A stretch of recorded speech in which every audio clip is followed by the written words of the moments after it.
So I've already been using WeVideo for quite some time. As you can see, I already have classes set up, which I use not only for my physics classes like period 2 and 3 and period 9 physics, but also environmental. And it's been invaluable in putting up videos that students can return to.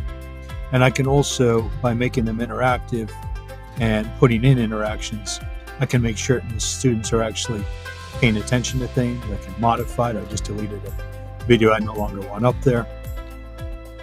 And it allows me to check students' progress and their understanding.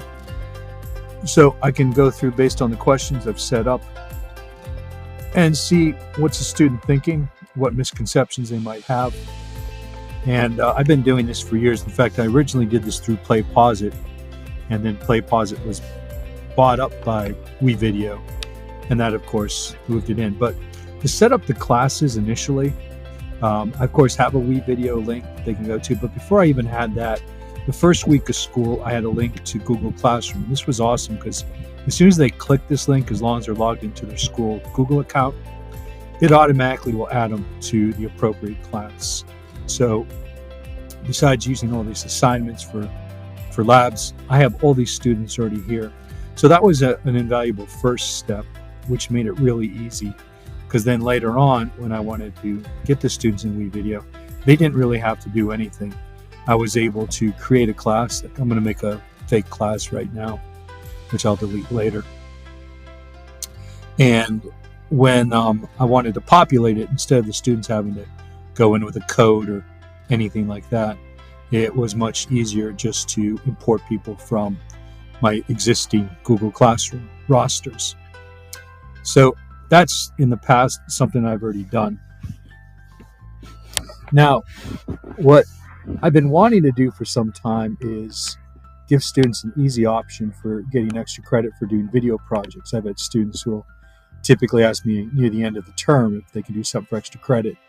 And at least in physics, I've always said no, because we try to keep it pretty academically rigorous. But I decided that having them do a video would be great. So I was experimenting with some ideas. One idea was to take an existing assignment, like the science explainer videos, because this is exactly the type of extra credit I want them to do, is to take a physics concept. And so I thought perhaps I could just add a science explainer video to one of my classes. But the problem I found is when I try to use these pre-existing ones is that I really didn't have full editing capabilities. It's set up already as an individual video. That would be fine. But if I wanted to do it as a team, you couldn't do that. So I realized that that's not really the way I'd go. The other problem I saw is that these pre-existing videos had a lot of stock video that was already set up. And that stock video wasn't really appropriate for the kind of projects we'd be doing. So one option, of course, I can go through and I can simply delete all of the footage that's in there and then kind of reset it.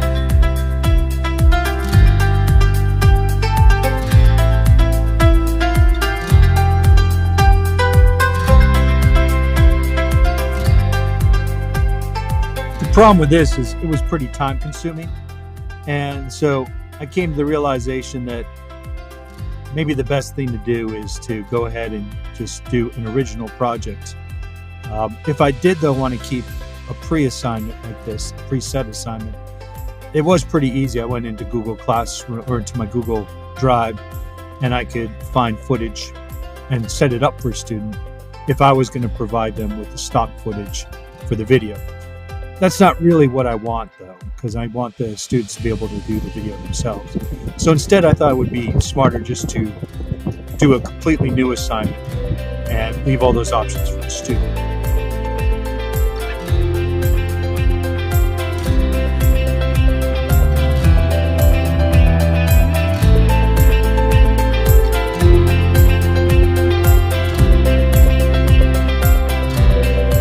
I could still go into my Google Drive or to other sources and add footage if I wanted to direct them to a specific type of project. For example, we did a balloon toss to try to illustrate the concept of momentum. So if I wanted them to specifically do a film on that, I could get them started And that was one option. But as I said, I'm more likely to instead have the students come up with their own footage from scratch.